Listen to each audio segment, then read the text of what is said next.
Mr. Brickway? Here. Ms. Housefeld? Here. Mr. Bob Culbertson? Here. Ms. Bettinghouse? Here. Mr. Ray Culbertson? Here. And Mr. Schildmeyer. Present. Let the record show that all 7 members are present. At this time, I'd like to ask for a moment of silence. Ms. Housefeld just informed me that former Service Department employee, Mr. Jan McInish, passed away this morning. So if we could have a moment of silence for him, please.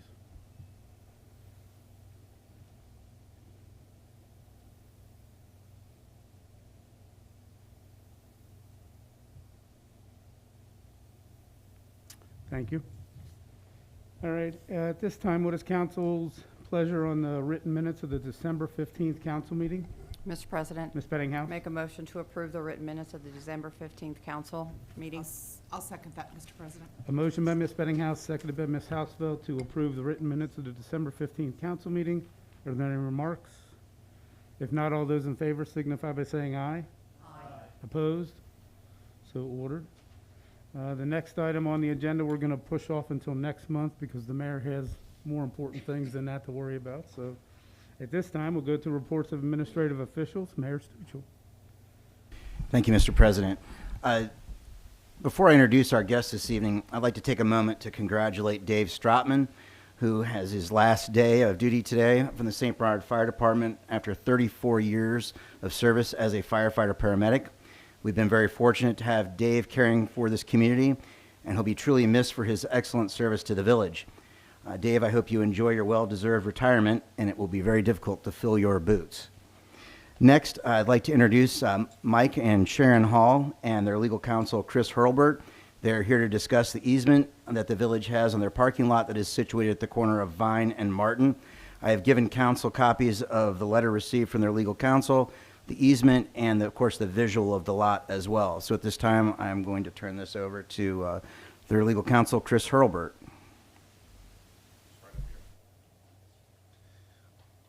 Good evening, everyone. Thank you for having us. Again, my name is Chris Hurlbert, and if you got a copy of the letter, you could see the spelling. You all have a copy of the easement. Did I hear that correctly? Okay. And then, if I could, here, let me just.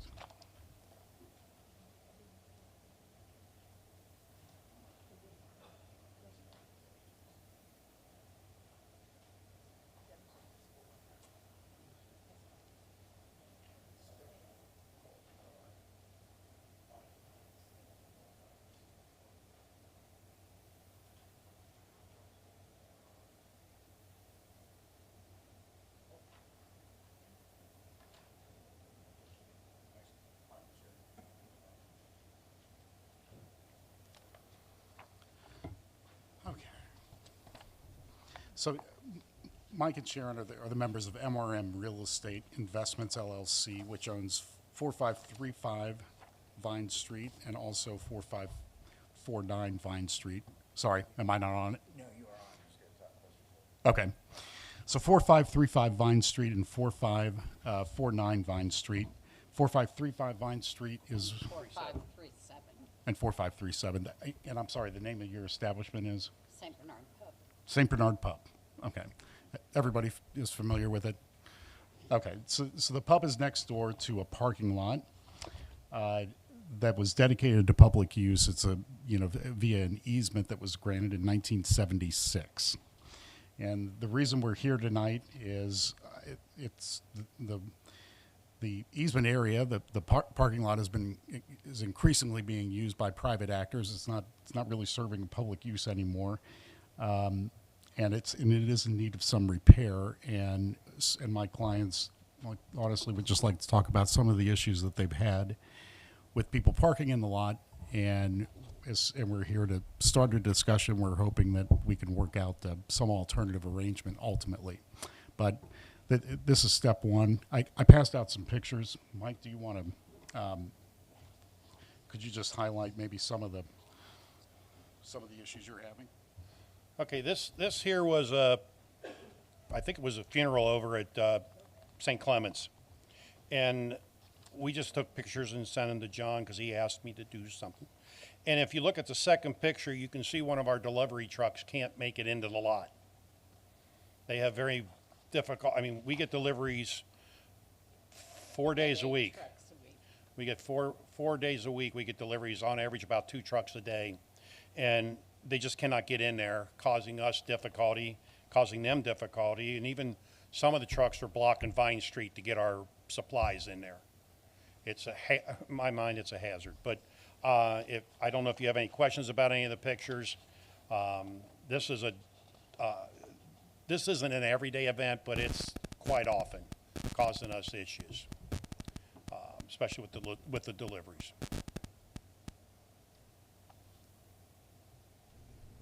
Any questions from anybody on council?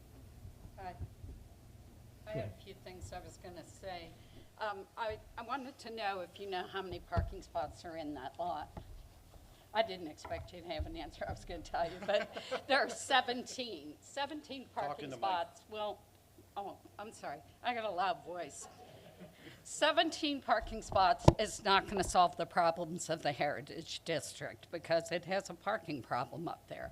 I mean, we have the school, we have the church, we have a new business down the street, many people competing for the same parking spots, and it's caused quite a problem. So I was asked to talk about what a couple of the problems are.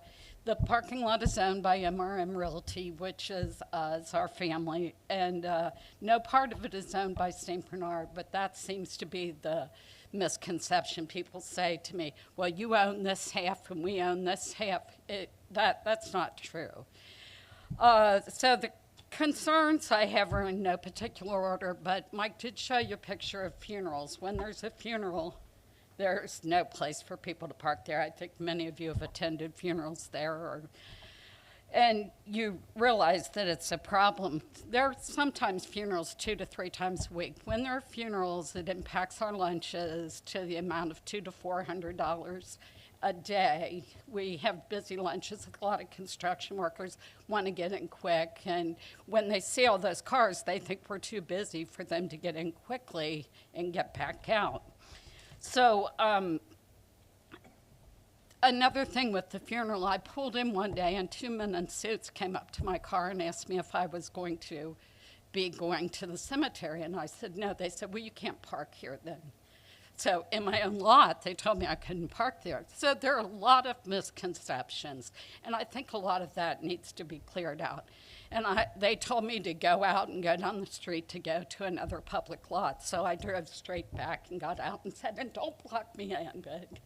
So anyway, these are the kind of things that we encounter, not on a daily basis, but frequently. If they're telling me not to park there, how many of my customers are they telling not to park there is my concern. So a new business opened 2 doors down, and there is competition for the parking spots, especially on weekend nights. Plus, people live in the apartment above that. It's a bar, a lounge, whatever. And they are parking in our lot 24/7 now because the lot they were parking in became a 2-hour lot and they can no longer park there. So that's one spot that's taken up like every day. So now we're probably down to 16, right? That's the renters above the business. Sometimes there are visitors staying at the church. They'll park there for a week at a time. I do contact the police to get them to move because it's just excessive. The school was parking in there a lot, but I talked with the school and they were very nice. And they said, we'll ask our teachers not to park in there, but 3 or 4 of them still park there. So now we've got 5 spots already taken before we start the day. People fail to follow the signs. People come in off of Vine Street, which is marked as an exit. But one of the other things that's really troubling to me is this right of access, and this is what I've been told. I was nearly run down in the parking lot by a lady who came off Martin and drove through. This is a long story, and there was a big incident with the police, and a lot of people in here know about it, but I'm just using it as an example. I was nearly run down, and I yelled at the woman who almost hit me. I'm an old lady, and I jumped over a curb into a bush not to be hit with the landscape designer I was working with. He jumped, too. We were told it didn't happen and that they have a right to drive through there if they want to because there's a right to access. So my point with that is they don't, actually, and it's against your ordinances also. But my point is, there's a lot of misconceptions about the use of that parking lot, again. What? So then we have another problem, and I'm sorry if I'm going to offend anyone with this, but the fence is falling down. It needs to be replaced. I contacted somebody to find out what it'll take to replace it, and it's not going to be cheap. That's not the main problem. Nearly every Sunday, somebody backs into it. There's an afternoon mass where people back into the fence nearly every Sunday. There's also disrespect to us as the owner and to our employees who try to tell people you can't park there, like parking on the end, which blocks in all the people. Those who go there understand it. And it causes bad relations. Another big problem is trash. My neighbor to the west of us, she comes over and picks up the trash there. I pick it up every morning, and I have a guy who blows it out. But people think it's a public lot, so you can just throw your trash in there, and the city's going to pick it up, is what I've been told. So that is a problem.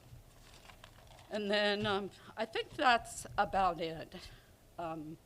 But there are a lot of problems that causes bad feelings with people. I mean, we support the church, we support the school, but we don't want to fight with people over this parking lot. We just need to have some understanding of what needs to be done there. So there are, as you can see, there's a number of issues. We're obviously not going to solve all of these tonight. I'll go ahead and swing for the fences, though, and tell you that we would love it. A really easy way to solve this would be to just terminate the easement, give us the property back, and we'd be happy to take care of these issues ourselves. If there is, something between that and the current status quo that the village would rather entertain, we're open to ideas. Mike and Sharon, grew up here. St. Bernard Pub, I think, has been here since. When did it first open? Miners, 1847. So 1847. So it's been a good corporate citizen, and we're, like I said, we're here tonight because we're just looking for we're looking for something to improve the status quo. And I do know that I spoke with I'm going to butcher your name, John. Stuchel. There we go. So spoke with the mayor. And it does seem like I was noting some other public lots that had opened up on the main drag recently. It sounds like that parking may still be an issue, but again, like as we move forward, I feel like we're in a better position now. Correct me if I'm wrong, than maybe 20 years ago if we were trying to negotiate something then. So this is just an opening salvo. Just wanted to get on your radar and say we're having these issues, and we look forward to hearing from you. Mr. President, Mayor. so I would actually like to start some serious dialogue in discussing how this easement could either be dissolved or amended at minimum to allow for the owners of St. Bernard Pub to be able to fully have use of their lot, or at least have spaces reserved that are identified that for St. Bernard Pub parking only. The halls are responsible for having to maintain the lot, and they understand obviously that they're getting ready that they need to actually do some repairs to it, if not even replacing the lot as a whole as far as the surface. But ultimately they're paying the taxes on this, and I think that regardless of what the easement had stated at the point, and the reason for it, with the fact that the village or the city at the time paid for the demolition of the gas station that was there, I think that that is at this point, for the use of that lot and for what they have paid as far as tax dollars and maintaining, has been fully met. The same need for the use of that lot and the willingness or unwillingness to maybe release that easement in the past should have been eased by the point that we built the public lot that I think benefits the community as a whole, benefits St. Clement, and it did not exist previously. With the fact that, again, parking being removed, on-street parking for the majority of Vine Street, it has limited things. And with the mention of the 2-hour parking, now, I looked at that as more positive thing than being negative, because I tried to preserve parking for, obviously, businesses by having 2-hour parking instead of saying anyone could park there, including teachers, and I know that's a sensitive subject. But the fact being is that if the owners of the business and the patrons of the business, as far as the pub, cannot even have access to that building, I mean, I think that's difficult. And with even the way that it sits right now, even the new business down the street, their patrons can park there fully. And yes, we do have other parking available all around that. But I think that with the small lot of 17 spaces, I don't think it's an unreasonable request to either dissolve or amend this easement to allow for them to have use of what they officially own. Mr. President, Mr. Bob Culbertson? I'll turn to Valerie. What would the process look to dissolve the easement? If we choose to go on that path, would that be something we would have to put in an ordinance form, or how would we handle that? Since it's related to this, basically real estate property, we probably need to do it in form of our ordinance, but I think it could be probably done, and I can coordinate with council if we just want to release the easement. That's a fairly simple process. Mr. President? Ms. Bettinghouse? Jonathan, thanks for bringing up the subject to discuss. I'm on the same page as you. I didn't really understand what the easement was even there for until I read this, and it was for that tank. But being a former business owner here in St. Bernard, I totally agree. If you have a business and you can't have your own clientele park there, 17 spaces is not a lot.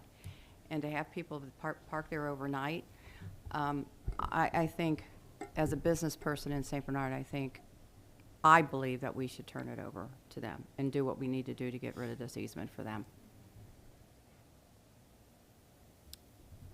Mr. President, Ms. Brickwick? this is just a question out of my curiosity. So basically, there was an easement because they removed a tank, and they've owned it the entire time, and they're paying for everything the entire time? Am I hearing it?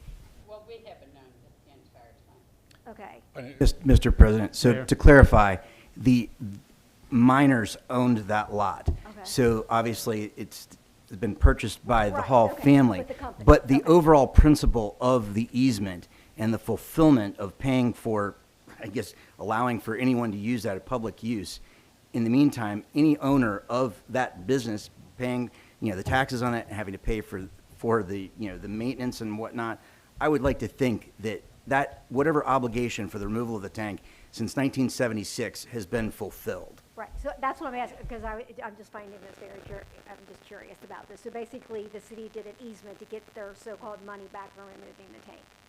Okay. And so they had parking on Vine Street. Okay. Mr. President. It blows my mind. Mr. Schultmar? Sorry, just so I'm just making sure I understand, they're also responsible for maintaining it? Mr. President. Mayor. So they own the lot, so Right. yes, I mean, the village is not providing, even though it's being utilized for public parking, the village is not providing any maintenance, resurfacing, seal coating, plowing, any of that. It is all their obligation. So even though they have to do that, the easement makes it so that we Actually- can't say only they can use it, huh? Okay. Is that what I'm understanding? That is correct. If I could jump in there, for the resurfacing, I think, our position would be looking at the dominant tenement, and that cost should be on the village.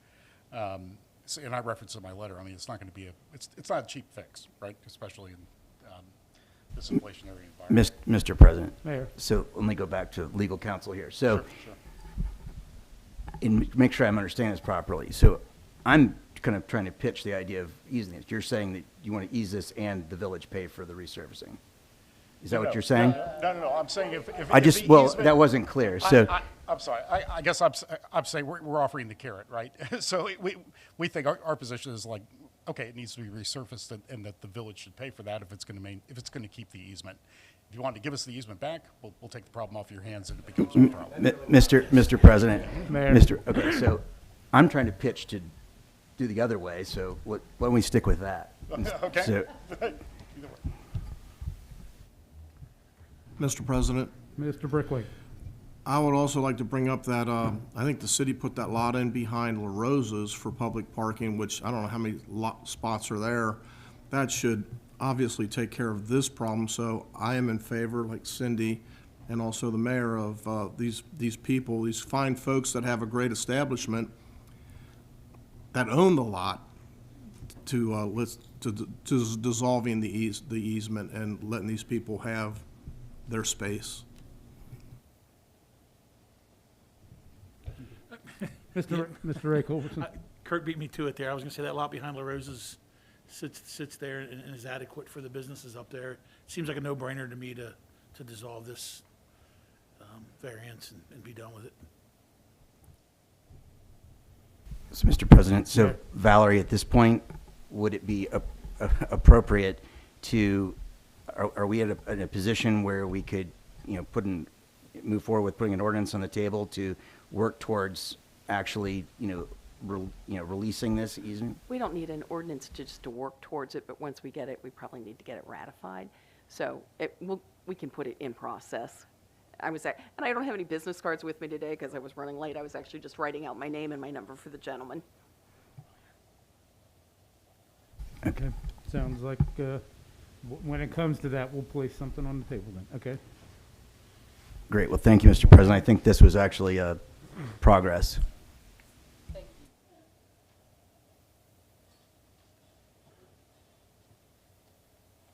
Mr. President, are you all good then? I mean, you're welcome to stay for the rest of the meeting if you'd like. If Appreciate you the offer. have any other, Watch it on TV. if you have any other further needs for entertainment this evening, you're welcome to stay. I'll watch it at We'll watch 9 it on a.m. the Sunday weekend. morning. Thank you Well, all for your thank you for coming. you.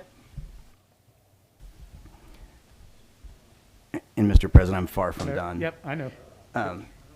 This evening, we have Connor Morton, who conducted the survey for the proposed charter amendments, and I want to thank him for his efforts. And again, he is here to discuss that. And then following that, we will have Mark Winling, who will be helping us guide us through our final steps. So again, we'll turn this over to Connor. Just in case anyone has not received a copy, we actually have the printed results, and I'll help pass those out. The survey results that are actually compiled on paper.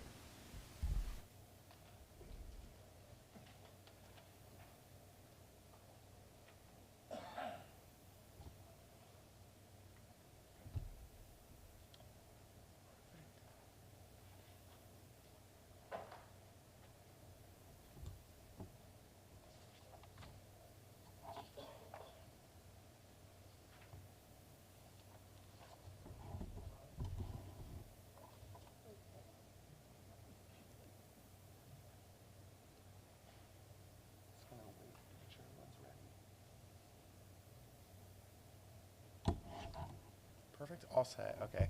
Hi, everybody.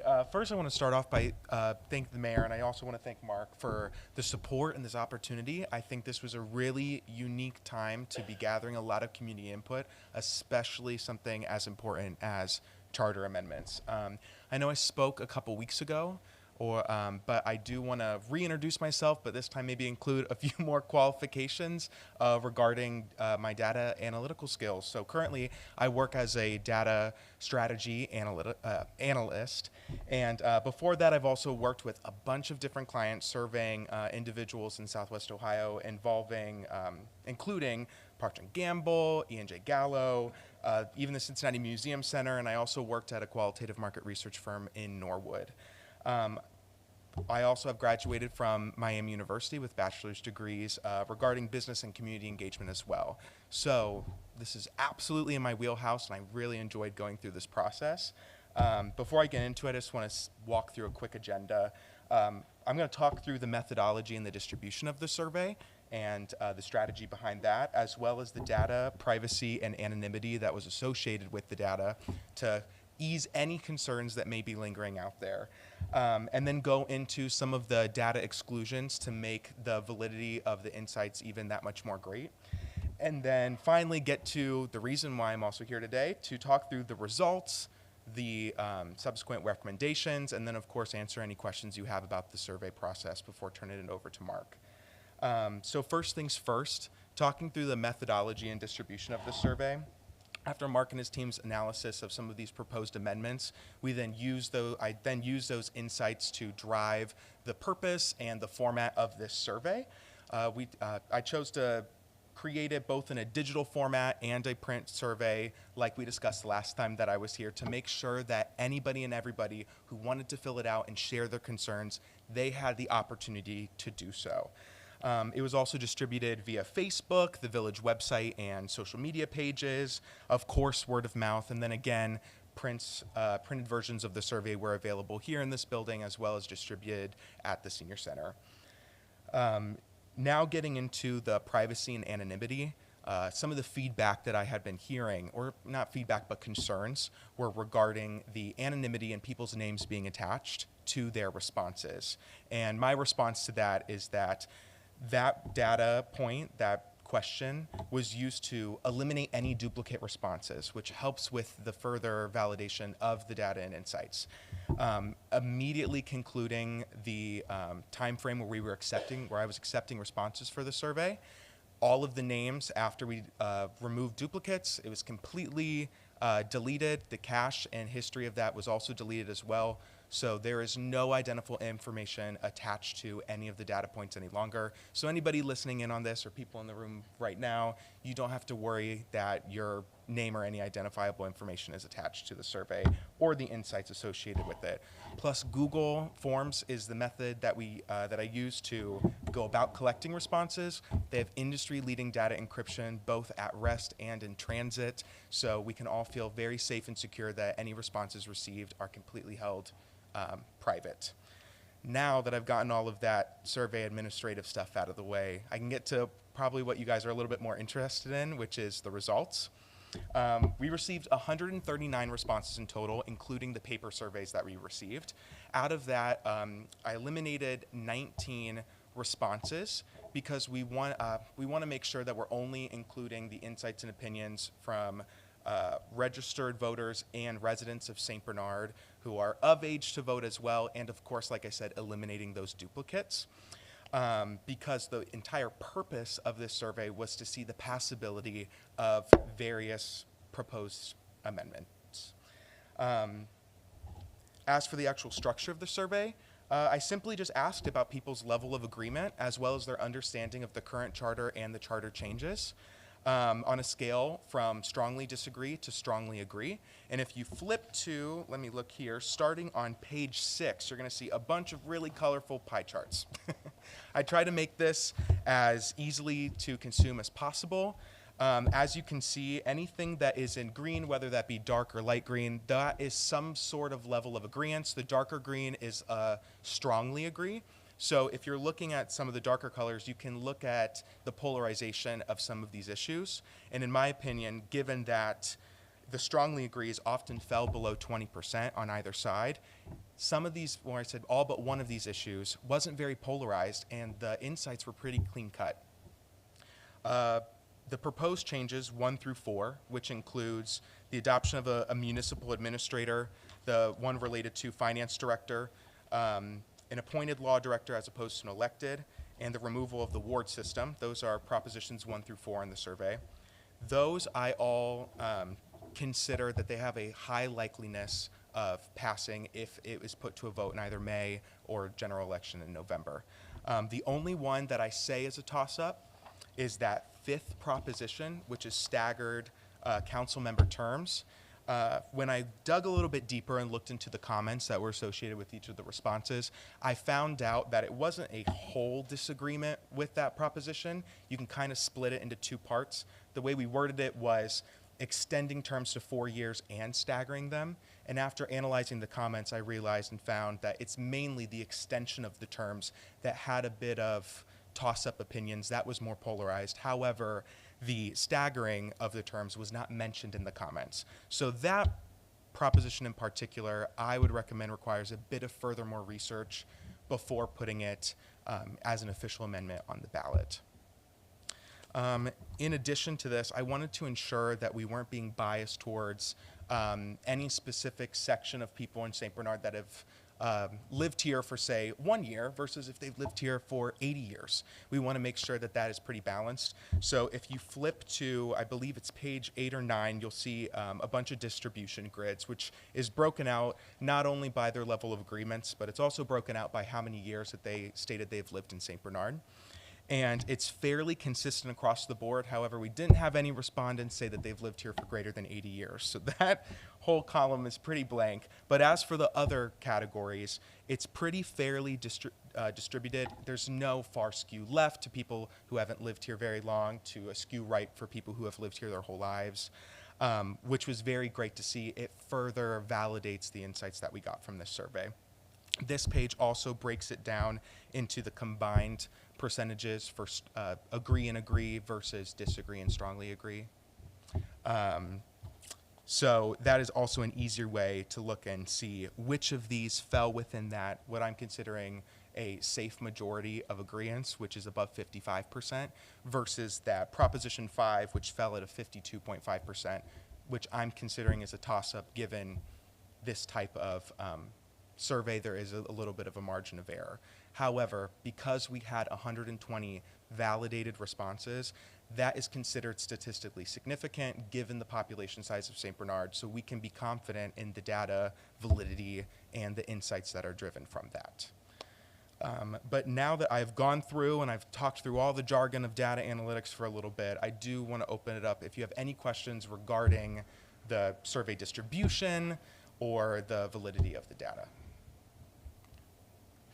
Mr. President, Mr. Schultmeyer? I was just curious, did you run the numbers with all of the people who responded as well?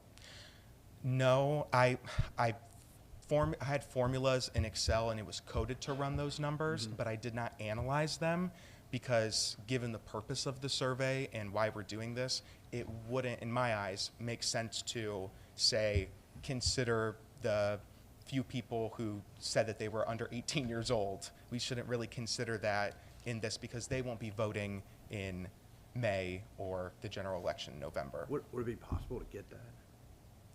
I don't disagree with you, by the way. I think you're looking to see what's the likelihood of it passing. I'm just curious if you threw everybody in there, does it change it much or if at all?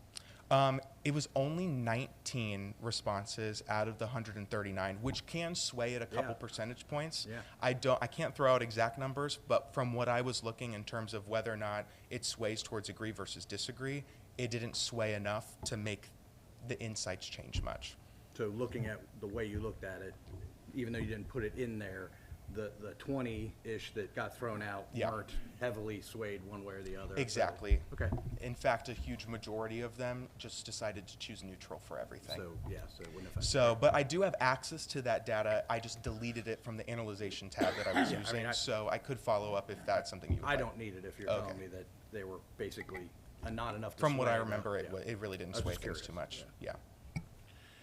Is it safe to say that but with the numbers, that this is 5% or less of the registered voters that responded? Yes. The way that it recommended, oh, I'm sorry, no. I need to take that back. The way that it was recommended was we needed to receive anywhere in between 100 and it was 359 responses in order for it to be statistically significant. Wow, sorry, that's a tongue twister. So once we received 139 and I was able to exclude the responses that weren't qualified and we were still at 120, I was able to safely close the survey to have enough time to analyze this and present it for you today.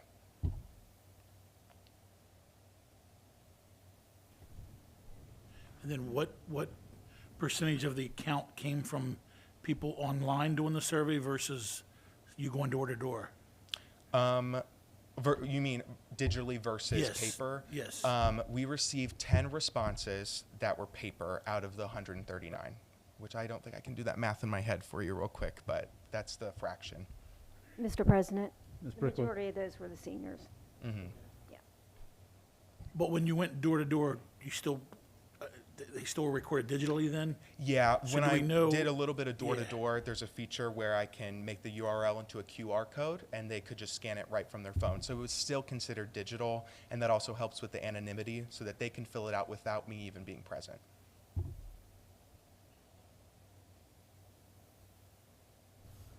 Anyone else? Okay, well, without any questions, I can pass it over to Mark. Thank you very much, Connor. Yeah, thank you. Mr. President, I'd like to Yeah. again thank Connor for, his great effort in this. So we're pretty fortunate to have, an individual like that as a resident in our community that can pull something off like that very well. So thank you.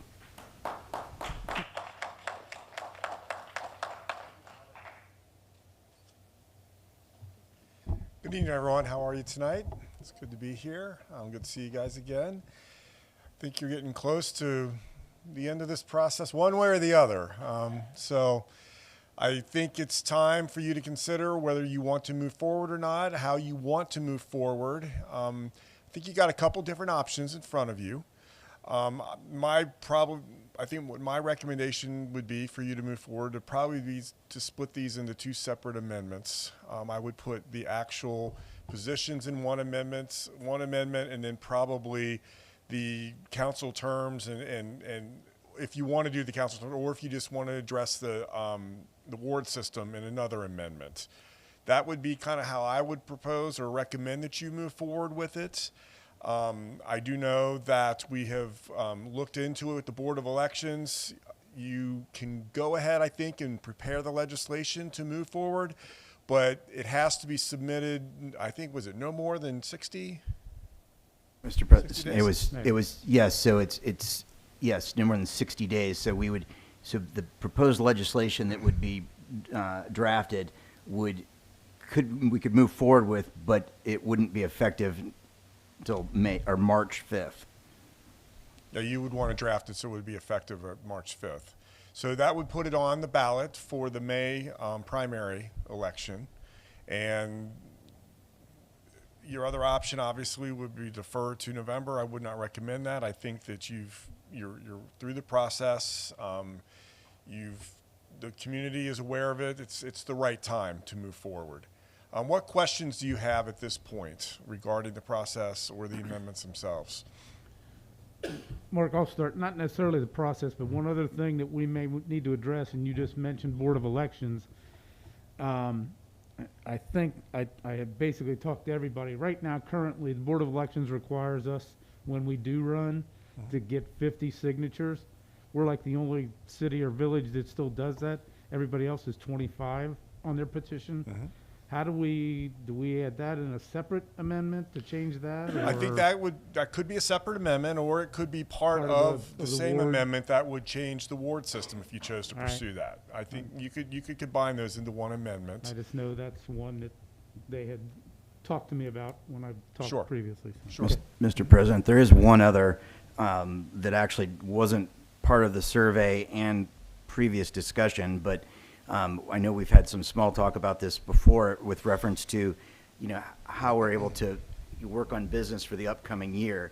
So whether or not we go do something similar to what Cincinnati does, so you basically are going from, December to December instead of starting the beginning of the calendar year, which, we've obviously all had the same issue, and it, to me, maybe realigning might not be a bad idea. It might solve a lot of the problems actually with when council turns over. And the Board of Elections also said because I floated that at them when we talked, they said all we have to do is make them aware of it, that is the change. There's nothing that they require, but they would like to know just for their, obviously, record, so. I think you would want to incorporate that into your charter, as language in the charter, when new council terms would become effective. And it's been a while since I worked for Silvers. I'm pretty sure that theirs start December 1 after the election. I know it's not January 1 in Silverton. So it's a fairly common thing, and it does kind of streamline the process. Mr. President. Me. Ms. Housewell, sorry. Now I have it on.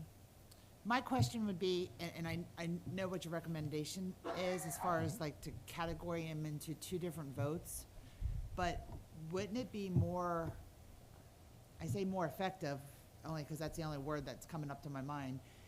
Say if somebody's for, I need my glasses on, the municipal administrator, but they're against the finance thing, and they vote no because they're against the finance thing, wouldn't you want to vote on each thing individually? Just curious. You could do that. Here would be my fear with that, and this is really council's preference. I think sometimes when you put a whole bunch of amendments in front of people, it's very intimidating, and they may be more likely just say, I don't understand, or I don't know, so I'm just going to vote no on everything, or just vote yes on everything. So I hear what you're saying, Ms. Hosfeld. I think it would be more efficient to do two, but that's just my opinion. That is certainly, that's council's preference on how they want to proceed on that. Mr. President. Ms. Household. I don't remember the circumstances, and Peggy, I'm sure you do. I know years ago we put something up for a vote, and it was grouped together, and it was voted no because they didn't like certain things. That's the only reason I was, in my mind, I'm thinking to vote on each individual thing versus grouping them together. It's about council's comfort and how you think you can best present it to your electorate. I mean, that is one of the things you really need to think about is you're going to have to come up with a committee to help pass this, and because you can't use city funds. You know, this will have to be a group from within the community that goes out to promote it. Is it going to be more effective if each one of these is done as a separate issue, or would it be better to do it as one or two individual amendments? Mr. President? Ms. Brickwick. I was going to answer that. I'm going to be honest. The reason it failed is because I did it on my own. Council didn't do it, and so council campaigned against it. And it was basically to give council 4-year terms. Right. So there wasn't multiple things. Okay. It just went down because it wasn't, I'm going to be honest, it wasn't their idea. So they campaigned against it, but it was only one thing. And in answer to kind of what you said, I totally understand what you're saying, different things. They might like this idea, but not like that idea. But I think with at least the three, the law director, the auditor, and the city, or the village administrator, I kind of look at that as professionalizing or redoing the administration as one. Like, I do wonder if you had one and not the other. You know, I just think maybe if we're going to make the change, it might be best to make it all at once so everything can, go through more smoothly. And that's just my opinion, but I see what you're saying. But I would, if I had the choice to pick, I would probably do the two separate ones. I do the one on the council and like some of the things Steve and Jonathan threw in, and then I would do the administration part as one also. But that's just my opinion. I'm sorry. I was just going to say, I agree. I think those three positions are they're depending on each other for this election. You know, if the city administrator goes through and the finance director don't, we're stepping on our foot here. We need them to go together. That was going to be my observation as well, that I think that they all work in conjunction with one another. And if one of them passed and the other didn't, it would really create a lot of confusion with the charter. Mr. President, Mr. Brickwick. I would just like to say thank you to these people that did this work. There's a lot of data here. And what I like about the voting process is that I really don't care if we win or lose. I like the voters to have the right to vote. And with all the work that's been done, I would like to see this go forward and at least give the voters a chance, yay or nay. Put it up to the voters. I'm not afraid of their decision. Right. I would respect it. That's all I have. Mr. President. Mr. Bob Culbertson. Connor, just a question. I know we keep talking about the administrator. Did we get any, I've heard a lot of feedback just walking about it, around town about going with a village manager. Do we get any feedback or any insight in the appetite for more of a city manager? Because I know before we talked about administrator, manager, and I believe Mark's recommendation was, city manager, you're going to get there eventually. Do we get any feedback like, are we ready just to make that jump and go straight to a manager? Yeah, so this survey specifically, it was supposed to be short to get a really high response rate. It didn't ask those specific questions like that.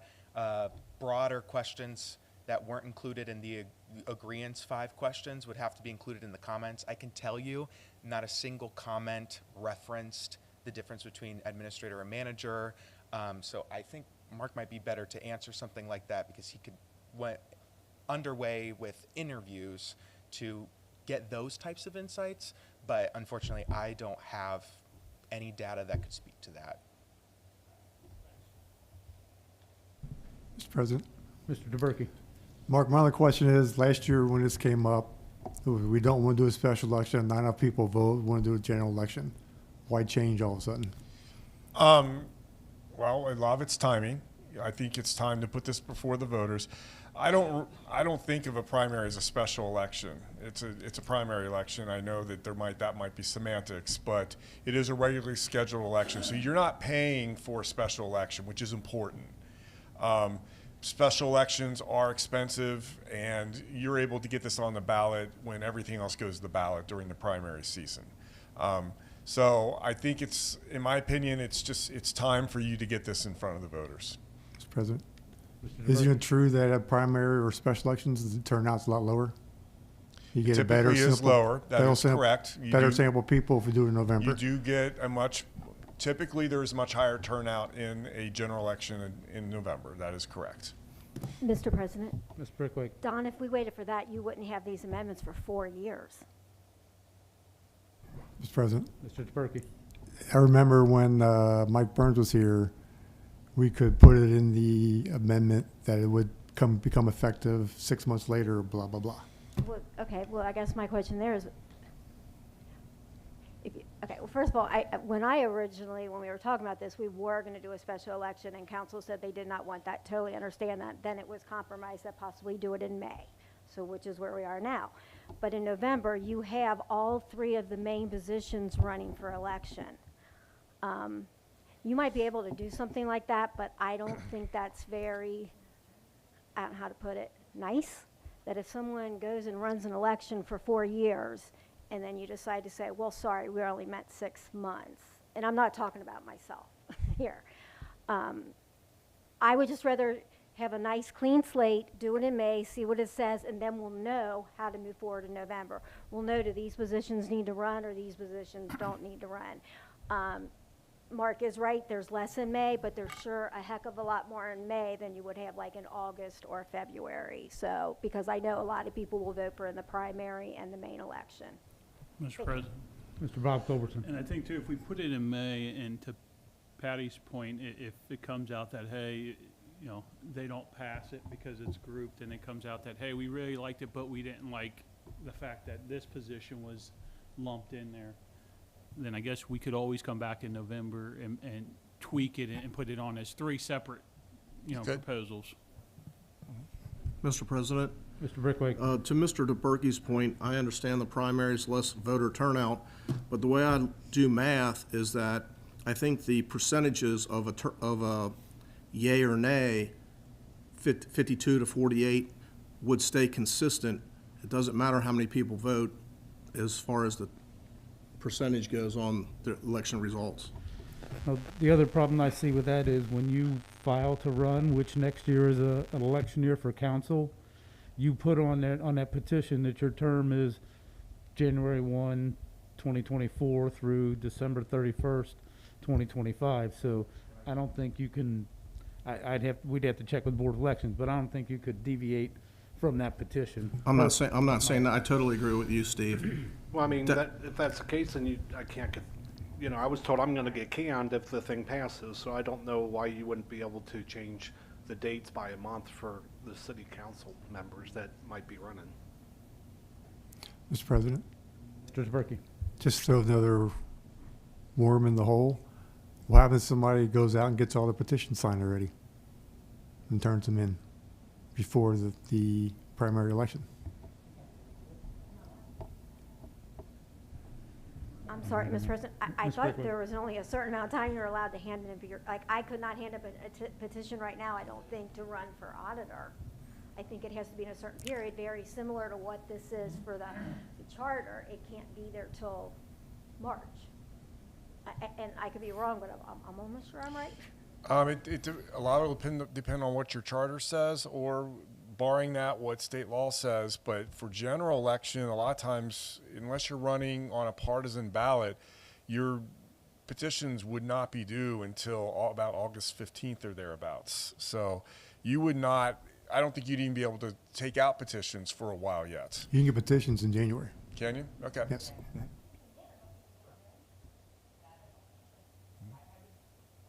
Mr. President, Ms. Housefeld. I know I've gotten them in January, and when I went to get them, you have to put on what you're running for and stuff. So that would all make a difference for at large or ward or whatever Right, people but- would be running for. I don't know about turning them in because I never turned mine in that Right, early. and so. Mr. President, the reason I'm saying, Mr. President, the reason I'm saying there might be a date is because that date is associated with the pay.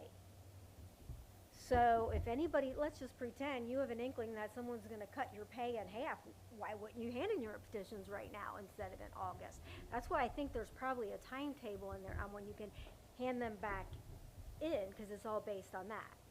I don't know, but I know you can pick them up, but I don't know about handing them in. Well, maybe I'll put a call into the Board of Elections tomorrow Yeah, I and we'll don't get know. some answers then. All right. So it sounds like we're in agreement that we're moving forward with whatever the process may be. So, Mr. President? Mayor. So I think the one thing to clarify, so basically the necessary legislation that needs to be drawn up relative to these changes basically needs to be specific, because there's a requirement for a red line version of the charter, and of course with these actual 4 or 5 proposed changes, whether or not the fifth one is put on this or not, or whether or not the whole idea is that with what Connor had stated, whether or not you start out, you go with the staggered terms or not, or increase to the 4 years. It has to be specific as to what this is going to, what changes are going to be. So if it's a matter of, taking the fifth one or not, we have to know, because this can be properly drafted and be prepared. Mr. President, Mr. Bob Culbertson. with the staggered terms, I guess, you pretty much have to, if you're doing the staggered terms, you have to extend the terms. Otherwise, you can't do the staggered terms. So I think my preference would be is probably have, three proposals, and one with the positions, one with the 4 years and staggered terms, and then one with the removal of the wards. And that way, they can vote on whether or not they want to remove their wards, and that's a yes/no vote. And you would have the 4-year terms, just because, I could see someone saying, "Hey, I like the wards because I got someone in my neighborhood that represents me, so I want to keep those." But I like the idea of a 4-year term too. It's just, my opinion on that. Mr. President, Mayor. I actually think that Mr. Culberson makes a valid point with that. So, if indeed there's still 5 different points on this, that again, so that this could be, appropriately drafted, if indeed this is what we're saying. So I think that's legit. Mr. President, Mr. Ray Culbertson. I agree with that too. It seems like it's going to be pretty chaotic if we do staggered terms with 2-year terms. We'd be every year, So, we've got to do the 4 terms with the, there's no way around it. Mr. President, to add on Ray there, I think the 4 years staggered, the people, once they're elected, 4 years, they're going to work for the people instead of, oh, I got to start thinking about running again. I would just like to see more positive outcomes for the residents versus us up here strategizing as to who's going to get elected. Mr. President, one last thing, and I don't want to drag this out for Mark any longer because I know he has a well, so Mark drove down here from Troy, where he's now living. So, You're welcome. But if you could give just an example of how it would go about if indeed we actually went to the staggered terms. So, with respect to the explanation you previously gave months ago, with respect to how it would be determined normally, that who would be the individuals that would get the 2-year term. Sure. And then versus who would get a 4-year term in the first round until it's appropriately offset from this point forward. So how I've seen it work in the past, Silverton did this a number of years ago. They switched to 4-year staggered terms. So all 6 council members had to run, but the council members receiving, the 3 council members receiving the highest number of votes got the 4-year terms.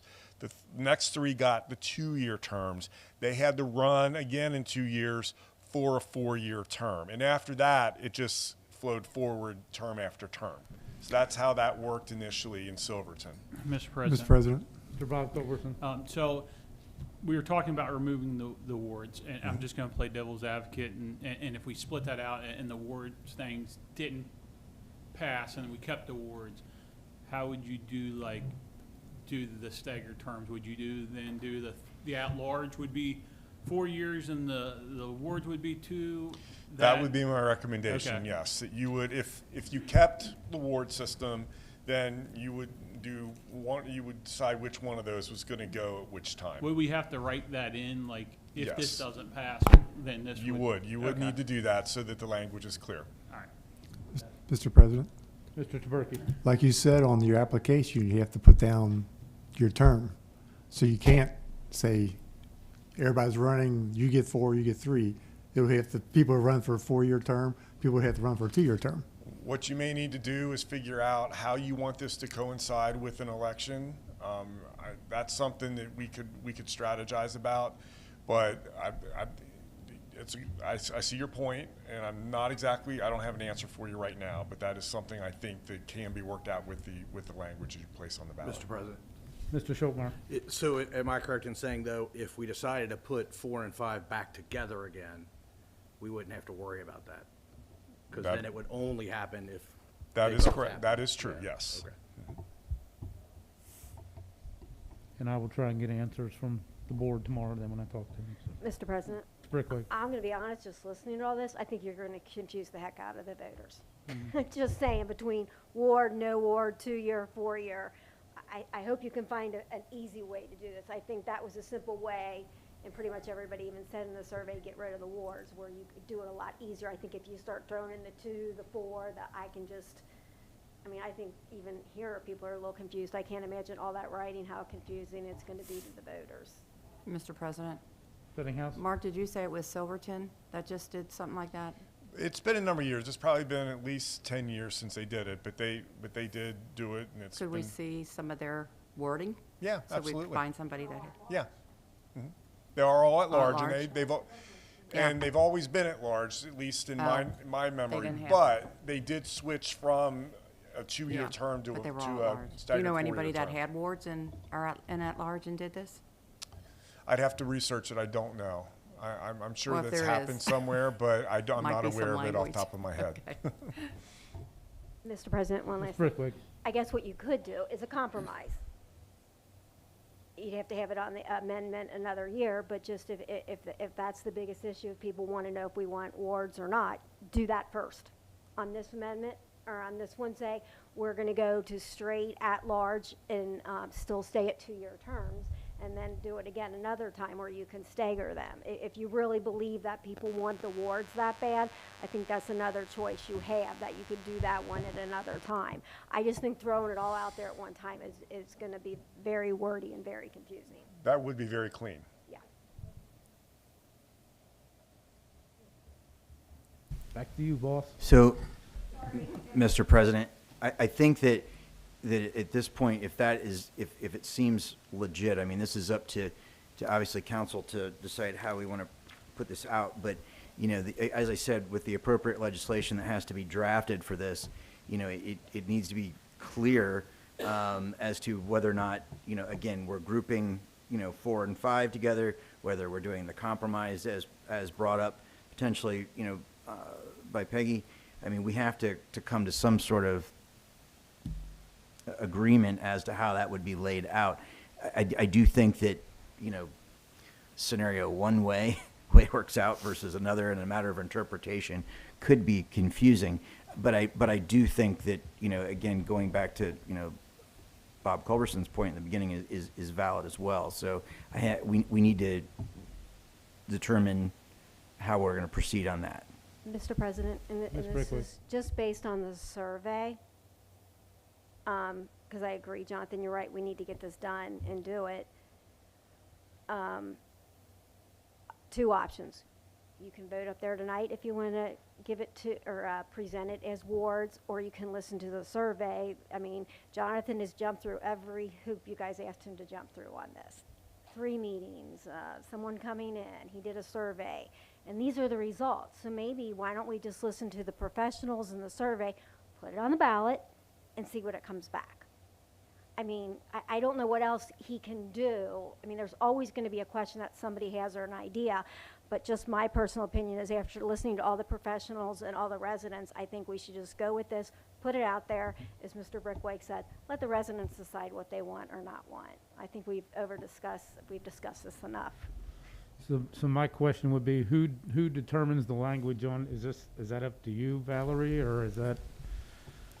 I will write whatever you tell me to do.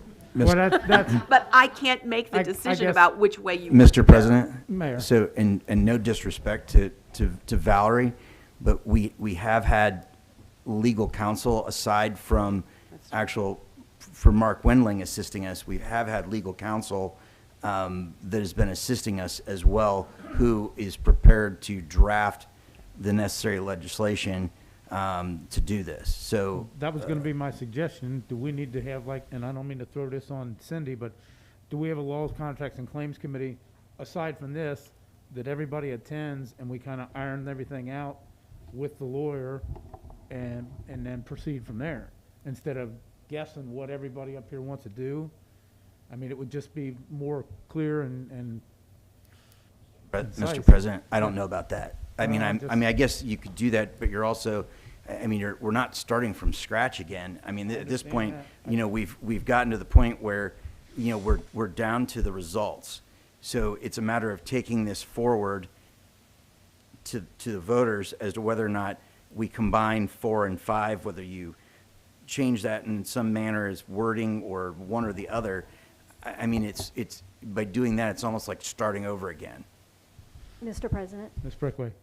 how about we have the attorney write up the ordinance, pass it out to everybody. If you have any questions, one-on-one, you can call Jonathan and ask him your question, and put it on the That's table for 2 weeks. basically what I was looking to do, to kind of get the ordinance together before. So I would just so put it on the that's- table that- for 2 weeks, and if anybody has any questions, you can ask him. Mr. President, the attorney will still need direction on what exactly you want to do. For example, and really the issue sounds like is, what do we do with the wards? And that's a decision you have to make. And be it me or outside counsel, they'll write whatever you want, but it's your decision and which way you want to go forward. So that person, whoever that is, will need that guidance. Thank you. Mr. President, Ms. Houseville. my personal recommendation is I like going without the wards, but I've always been a person up here for the residents, and the residents know that if they have a question or a problem, they can call me, and I'm an at-large person. So I just personally think that I don't care if you're a ward member or a council at-large member, you're here for the residents.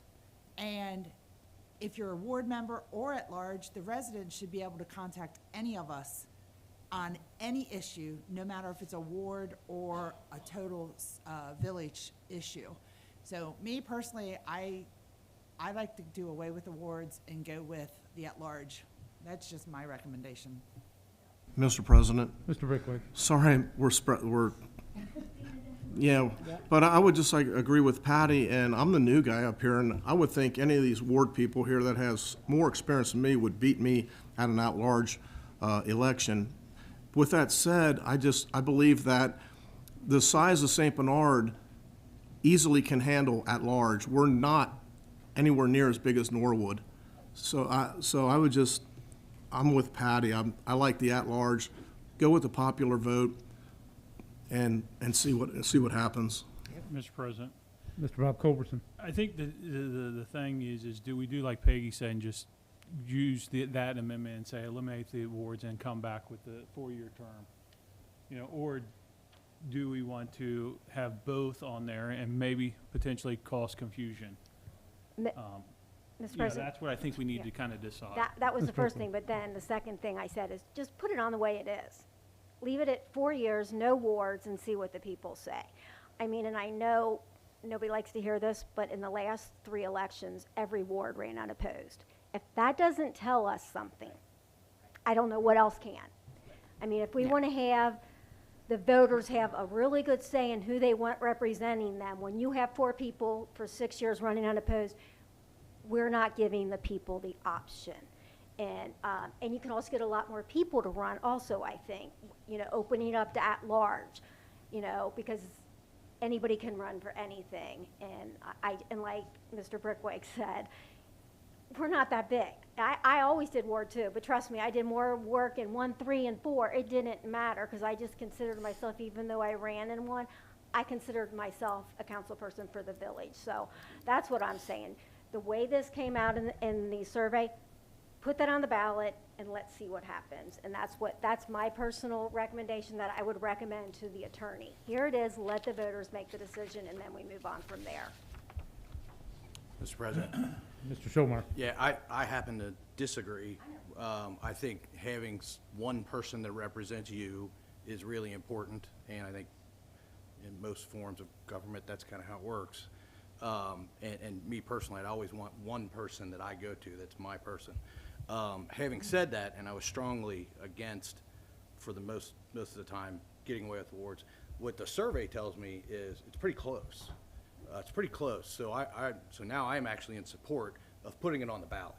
Let's let them decide. Let's not us decide. Yeah. Yeah. Sounds like it's up to you. Just, Mr. President, just out of Mr. Younger. curiosity, because I didn't, nothing's been written up. I know the recommendation at one time was go to 5 members at large. Is that what we're talking about here, or are we doing 7 again? Mr. President, Mayor. the number of council members was not addressed previously in the actual, there was some discussion about it in the initial portion.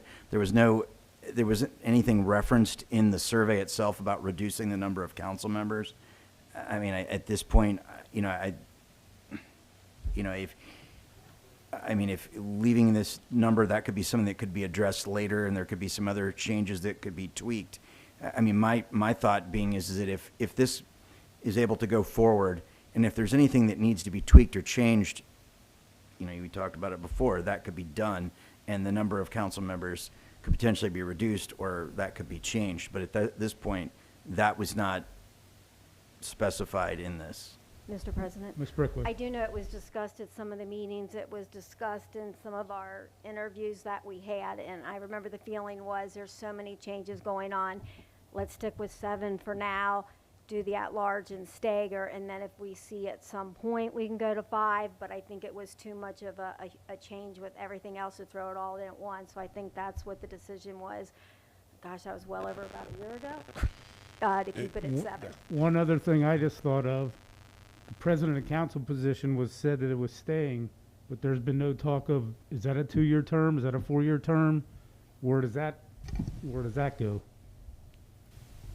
Mr. President, Mayor. since we're talking about you specifically.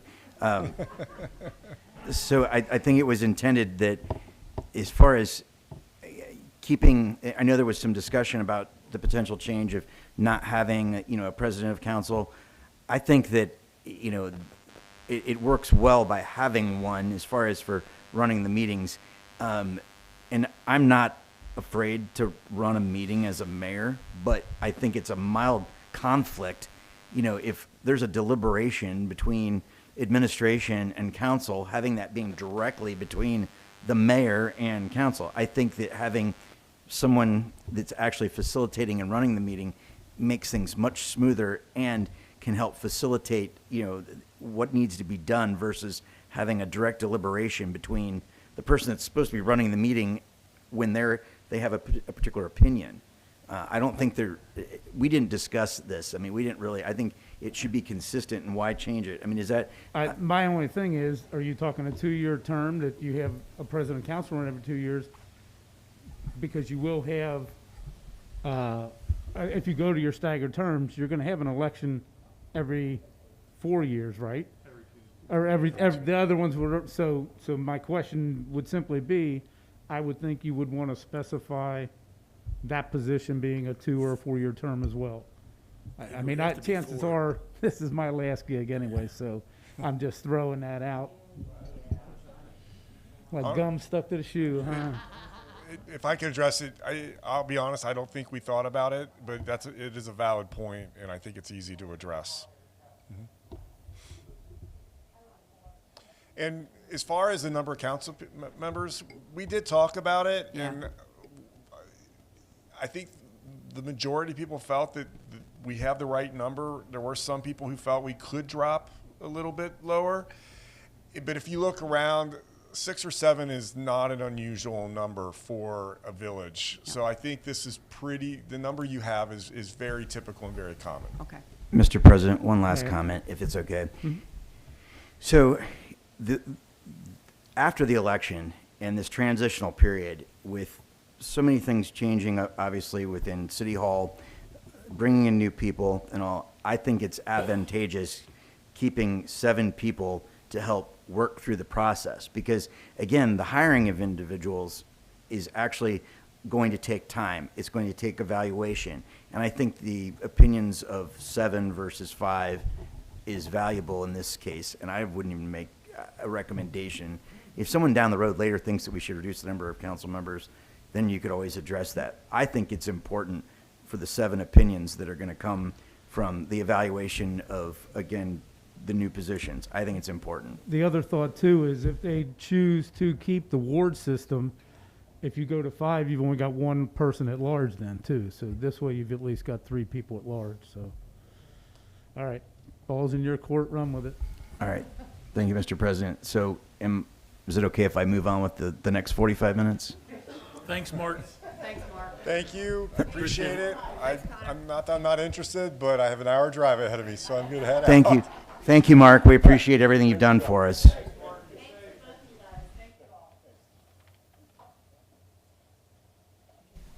Okay, thanks. I was only kidding about 45 minutes. I mean, maybe 30. Okay, next I'd like to discuss an issue relative to our friends from the village of Elmwood Place. Of course, I'd like to discuss the issue of us providing police services to the village of Elmwood Place. As you're aware, their police chief recently resigned, and they have lost some of their full and part-time patrol officers. They are not entirely without officers, but it has become increasingly difficult to fill all of their shifts. It has been an ongoing issue that I have brought up previously and tried to have continued dialogue, but it didn't go very well until recently. On January 2nd, the recently appointed Mayor Ron Spears and I and representatives from the Village of Elmwood Place met with Chief Simos and Safety Chair Kurt Brickweg to discuss the current situation with their department. We are proposing for a period of 6 months when we would enter into a contract to provide supplementary police services to the Village of Elmwood Place while their leadership determines the sustainability of their police department. During that time, we will be meeting with them to help work through the process as to whether they're able to get back to full staff or enter into a long-term agreement with an agency to cover the Village of Elmwood Place. In the meantime, we're providing services on a detailed-based arrangement at basically the time and a half rate of a top-out patrol officer. I will be preparing a sample contract for review, because we also have a contract that we currently have with them for EMS services, so it'll be similar to that, and I have it forwarded to both our respective law directors and council members to review. I know that there are some ill feelings about the services that we've provided in the past without compensation, but this is at the point where they're willing to pay for coverage and make a commitment to work towards a permanent solution, whether it involves the Village of St. Bernard or not. This is not about being a good neighbor. This is about protecting our community as well and making sure that we are properly staffed to provide the necessary coverage for the Village of St. Bernard. And I am very aware that people are apprehensive, but the fact that they assume that, our officers will all be out in the Village of Elmwood Place. I can tell you right now, with the change in the schedule, I am getting constant comments that our officers are more visible. We have 3 to 4 officers on every shift, so we are able to cover more ground and actually be present. And we have been assisting the Village of Elmwood Place at this point, and, you know, again, supplementing for what's needed. But again, the whole idea of being able to give a 6-month period of time to help evaluate whether or not it is even feasible for us to be able to, one, supplement patrol services, or even look at the idea of whether or not it could 100% be turned over to another municipality to provide the service. But I think we need to have the discussion. It needs to be open, and they're very willing to work with us. So basically, it's not going to be just something that's going to go to the wayside. There'll be regular meetings to try to determine what can be done between both municipalities, or whether or not it's not even feasible. But I don't feel that it's something that we can ignore. I do feel, you know, I am concerned that, you know, if there was a situation where, you know, there was just complete lawlessness in the Village of Elmwood Place, I do believe that it would spill over to St. Bernard. So I think that it is a wise decision for us to have that open dialogue and work through the process for an established period of time, not long-term, no more than 6 months, to make a decision as to what's needed, and regular updates would be provided to council. But again, I think this is a wise choice, and I'd like to open up the, you know, discussion. Again, I will put together a sample contract with Valerie's assistance, you know, for both, again, law directors to review and council members. But again, we're being compensated. This isn't talking about for free. So I'd like to open that up for discussion, if possible. Mr. President. Mr. Bob Culbertson. So Jonathan, I've gotten several people just complaints about it. You know, our police officers, you know, their opinion in Elmwood, feeling like it's going to take away from patrolling our streets.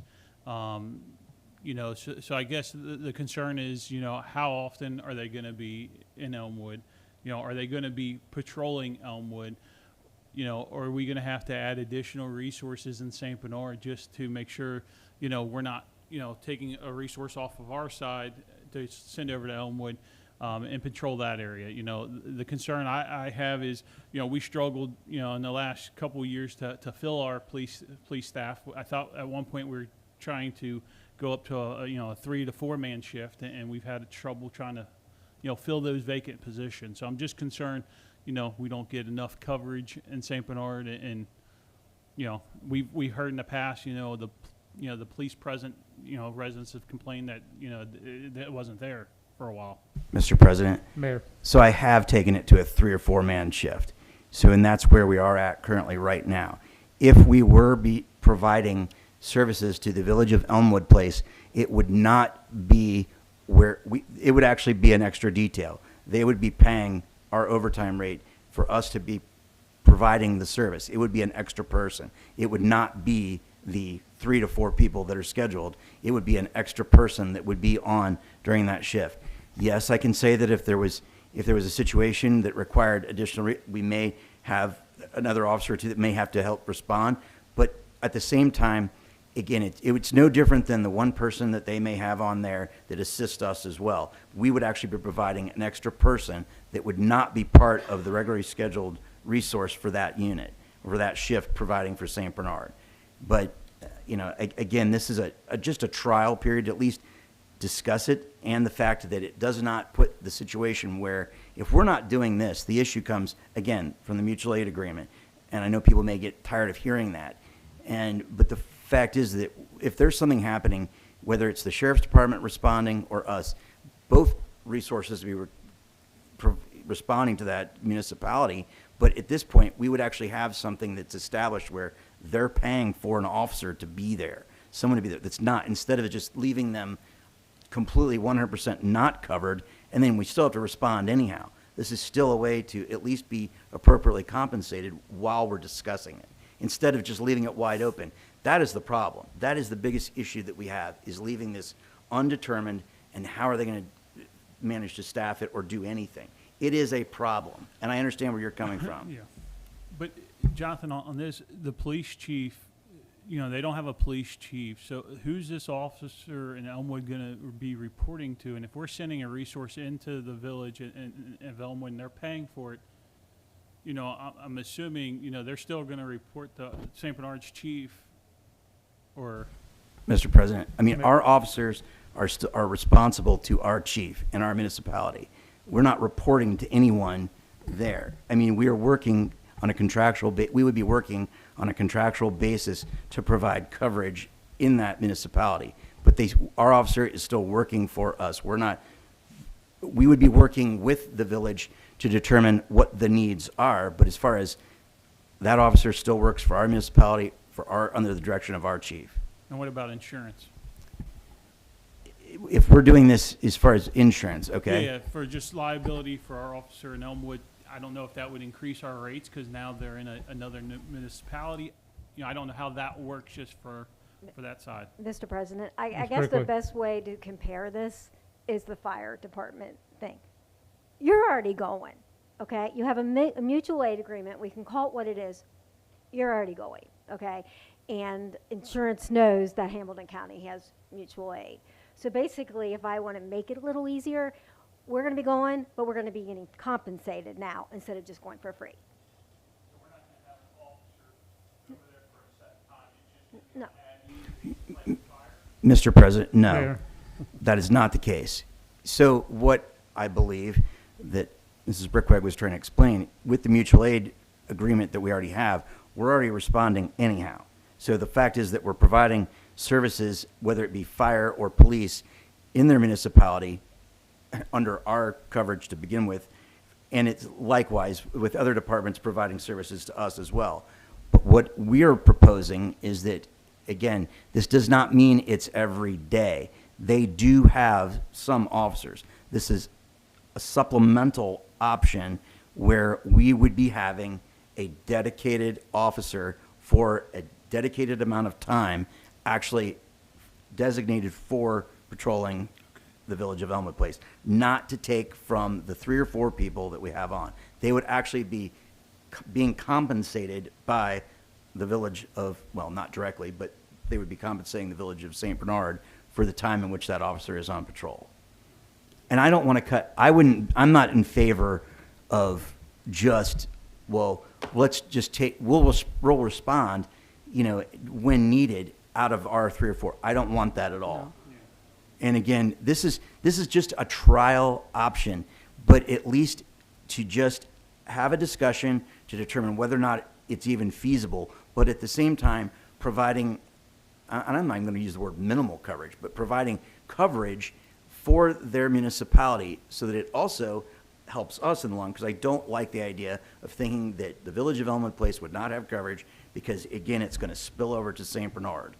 And I'm not saying this is the big brother responsibility, but I think it's the wise choice for us to at least open up the talks and have the dialogue to determine what can be done after the 6-month period of time. The goal would be to have a decision made, what direction they're going to go, and it would be brought back to council to make a decision if indeed there would ever be a long-term proposal or whether or not we're assisting them to transition to something else or whether or not they can be self-sustaining. Mr. President? Ms. Bettinghouse. So, Jonathan, what is the number of officers they should have in Elmwood to be full staffed? Mr. President. Mayor.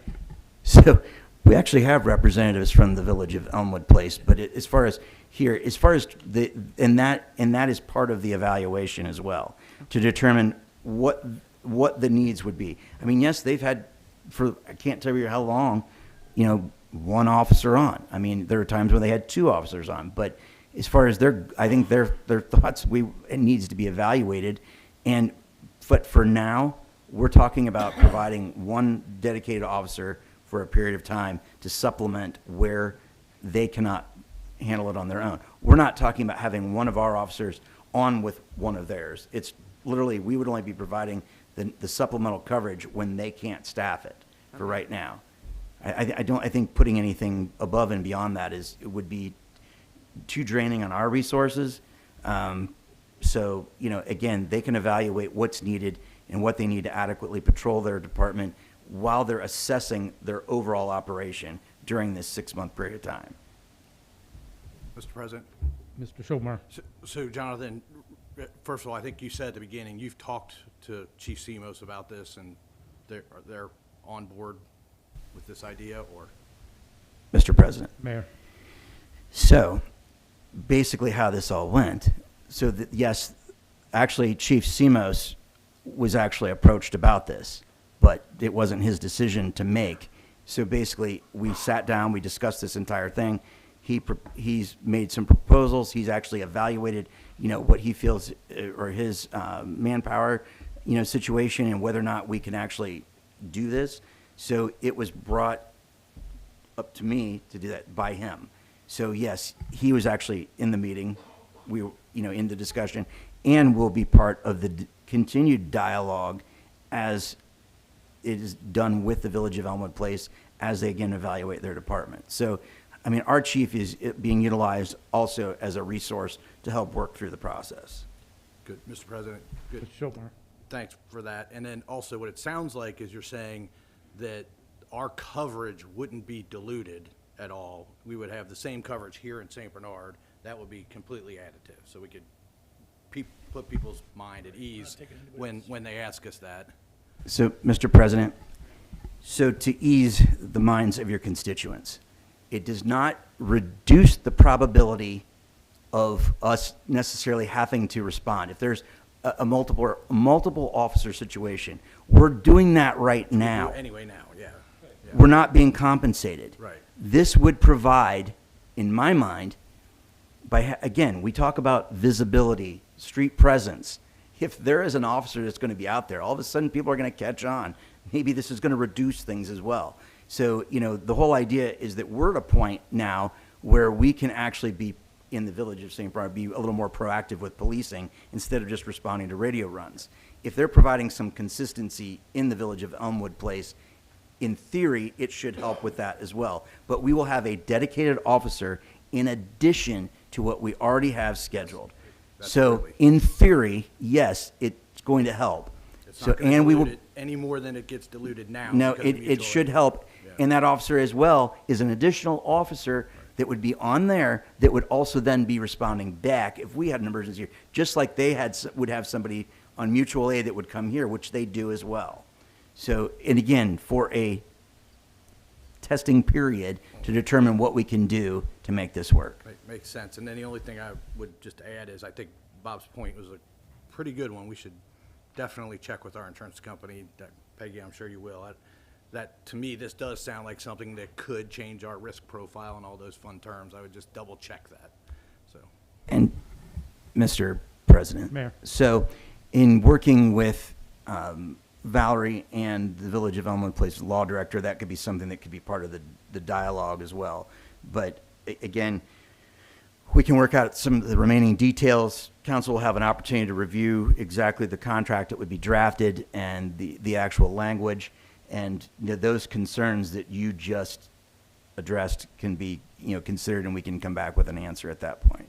And those are all valid concerns. Okay. Okay, Mr. President, the next 30 minutes.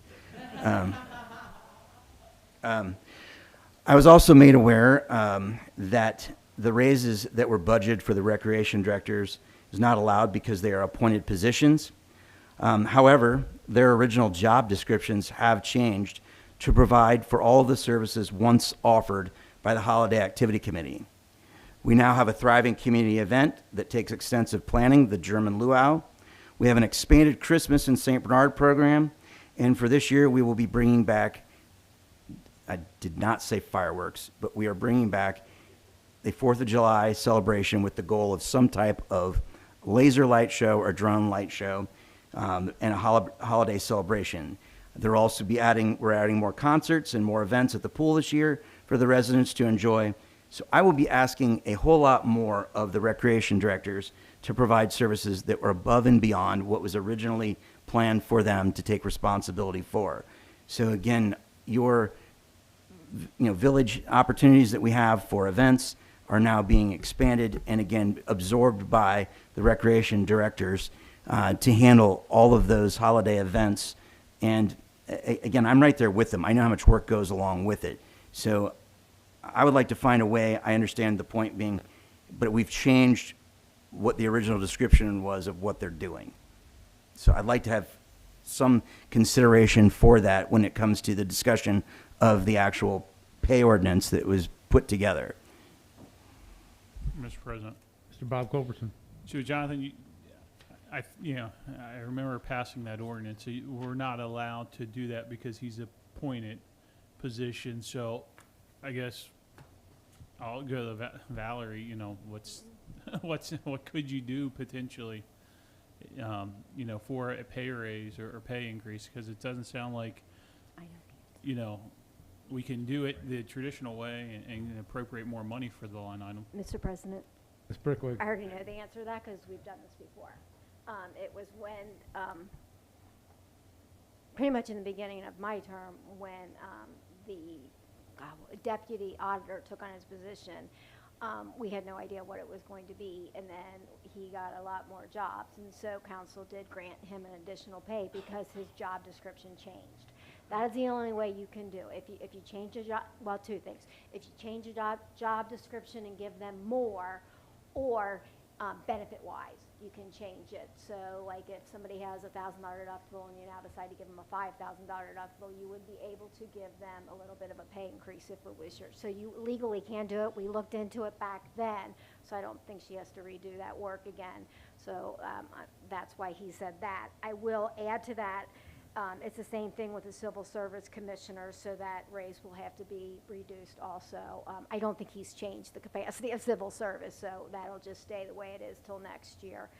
But we can discuss that when it's time to discuss this. But we've already went through all of this many years ago. And Mr. President, basically, Mayor. in just again, the simple version, I'm expecting a whole lot more out of them, based on to help meet the demands of what the community wants. So the community wants more activities, and this is the group that has to get it done. So, and the whole idea of yes, we have great volunteers, but volunteers to constantly bring these type of events together is not possible. So to get this done and achieve what we want, I would like, and again, no one said I won't do this, but this is what I believe. I do believe that this, increasing their compensation is more than justified based upon what we're providing and are going to provide for the community.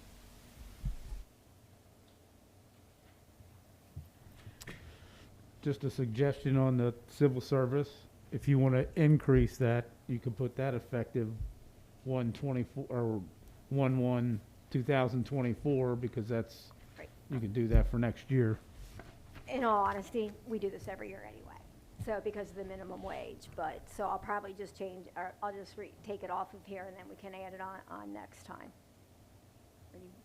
Mr. President, so Mayor. you're talking about for civil service. Correct. And Mr. President, the other thing I wanted to add, and Jonathan was alluding to that, is way back when we had holiday activity committees. Well, when the party system pretty much fell apart and it was independence, the party people decided they're not going to help anymore because, it's not their mayor or whatever. So there is no holiday activity anymore. So it's pretty much volunteers, and most of it falls on the recreation. So that has changed a lot, I'd say, in the last 10 to 12 years. I mean, before you had like 20 or 30 people that would help for events, and now it's pretty much the same 10. And so I know he does rely a lot more on the recreation people to do things that they never had to do before because the holiday activity was doing it. And many of you were members of it, so I think you remember everything that you did that, you don't have to do anymore. Thank you. And Mr. President, we did actually we changed we have now one dedicated individual within the recreation department that is dedicated to special events and community events, because that has become a need. It's not, we can't make it just for everyone for, the various sports. This person actually has to be 100% dedicated to the year-round activity for planning purposes. So, it's the whole thing has changed. But yet, we're still fortunate to have volunteers to assist, but it does require more of these individuals, at least in a supervisory and setup standpoint.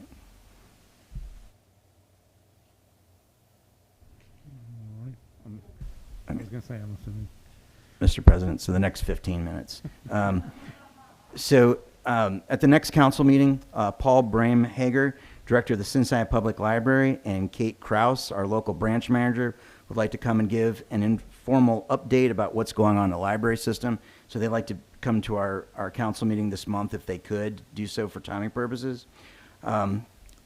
Also, due to the information overload this evening, I'd like to put on the agenda for the next committee of the whole to discuss a contract with the St. Bernard Elmwood Place School District for the position of an SRO.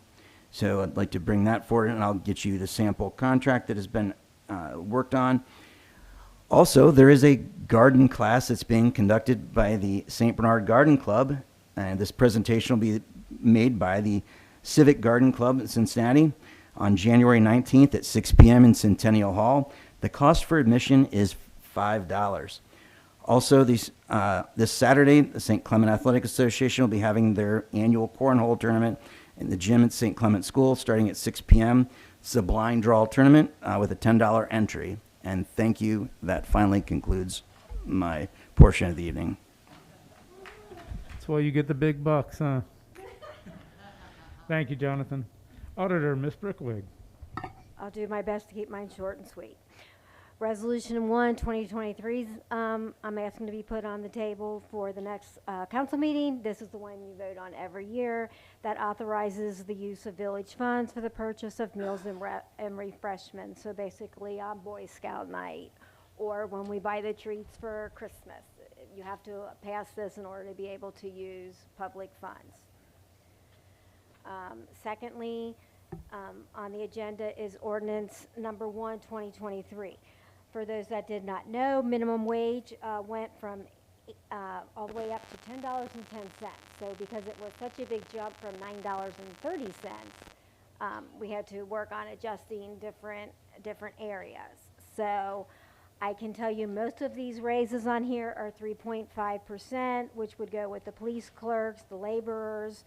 We did incur, when I say we, it's Jonathan, I'm sorry, I just typed it, but we, the managers was raised a little bit more because of what their job is. When you started raising the other ones, we had to go a little more than three and a half. The lifeguards was raised a little more to make it more attractive to find lifeguards. I'm trying to see. We've also included, what I did with this ordinance, we had so many different ordinances. You had dial-a-ride, you had swim team, so I'm trying to put it all on one. So now we have the swim team coach, the swim lesson assistant, and all that on this ordinance. I've added dial-a-ride to this one, same thing, 3.5%. And as discussed, the recreation director and assistants, that is a 10%, and I can remove the civil service till next year when minimum wage goes up again. And so are there any questions on that? And I will say the majority of these we did our best to put in the budget. I mean, they kind of fluctuate depending on what the summer's like or whatever, but pretty much they are in the budget for next year. If there's no questions, I'll give you all my love. We did very well last year, and I'll give you all those lovely numbers next year or at the next meeting. But I do want to let you know that my good news, we now have over $12 million in reserves.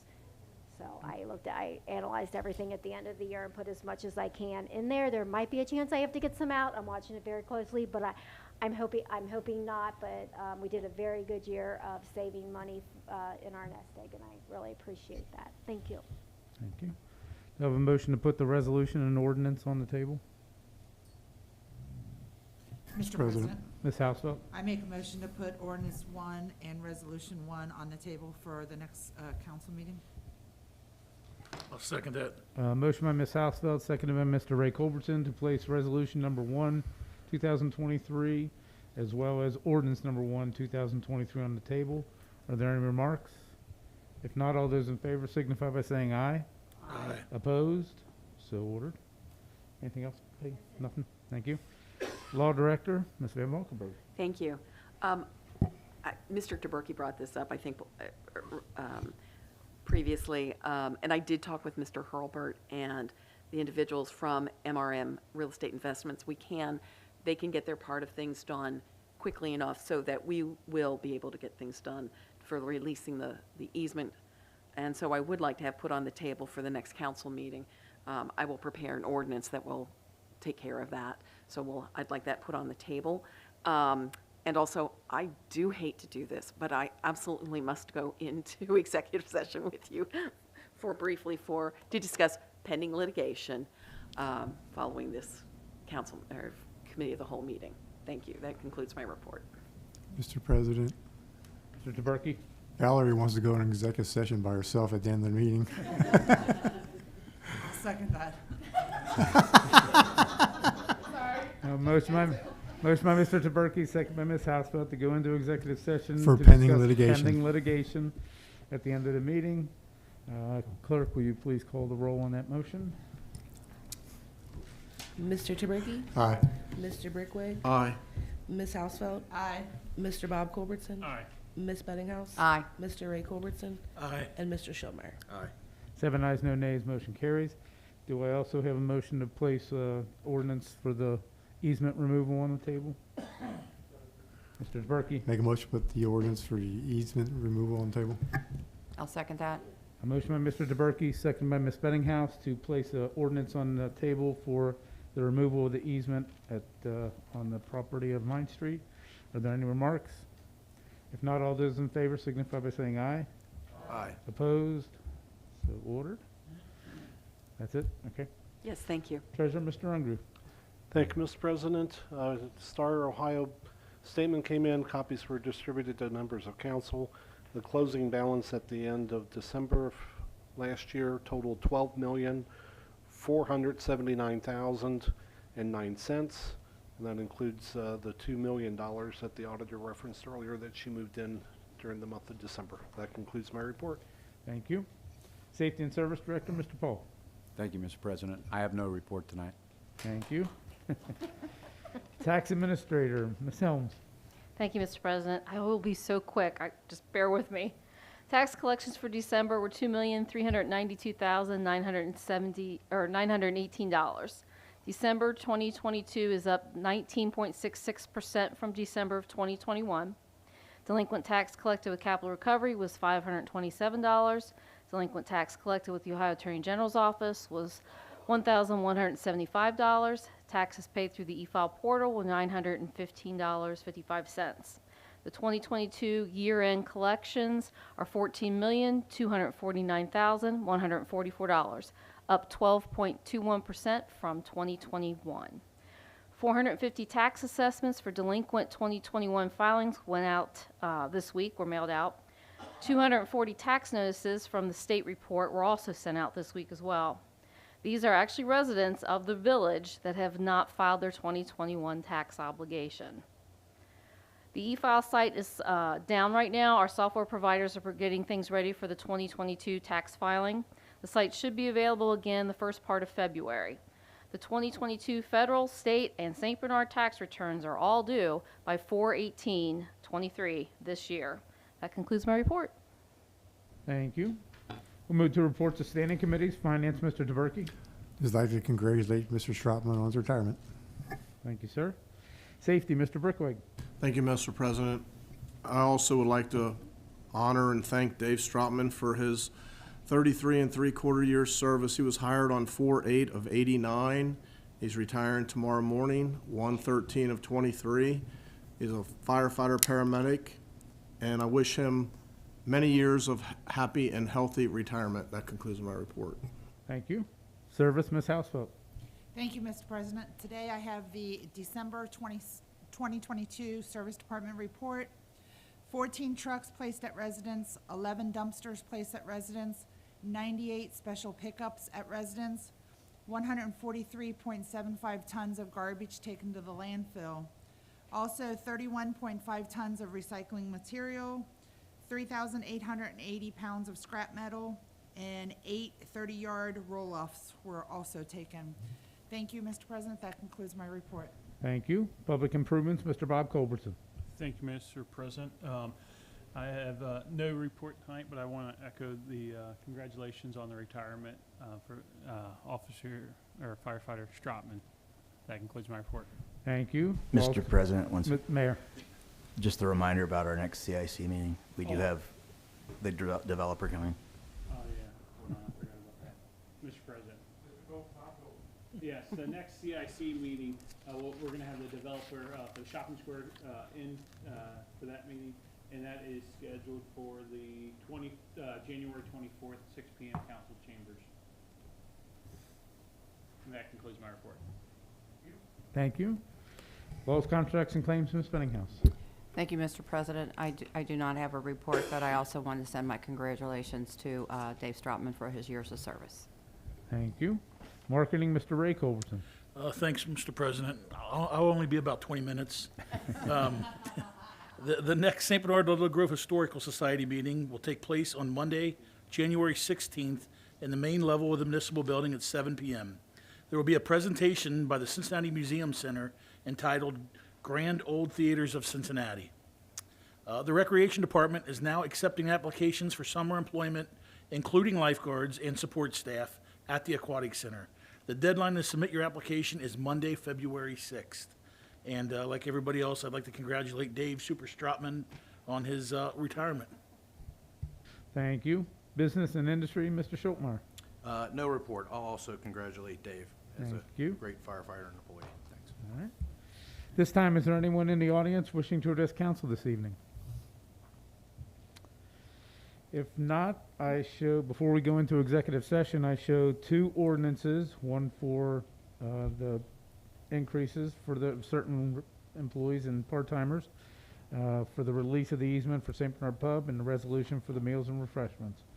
Next council meeting is Thursday, January 26th, and the next committee of the whole is Thursday, February 9th. At this time, council. Mr. President, Ms. I Brickley. just wanted to add one thing, just so people don't think the world's ending tomorrow. Dave will have his celebratory ride home. So you're going to hear a lot of sirens in the morning, which is just an amazing thing they do for firefighters. And I'd like to congratulate Jenny for putting up with a 33 and a 3/4 year, and welcome to having him home all the time. Thank you. Mr. President, Mr. Taberky? also a reminder, the service department is off on Monday, so don't put your garbage out on Monday, put it out Tuesday. Thank you. Good call. At this time, council will go into executive session to discuss pending litigation. We will be back as soon as we can.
Council met in executive session to discuss pending litigation.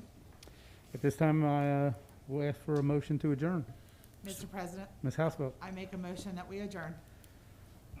A motion by Ms. Housefeld, second by Mr. Bob Culbertson to adjourn. All those in favor say aye. Aye. Opposed? So ordered.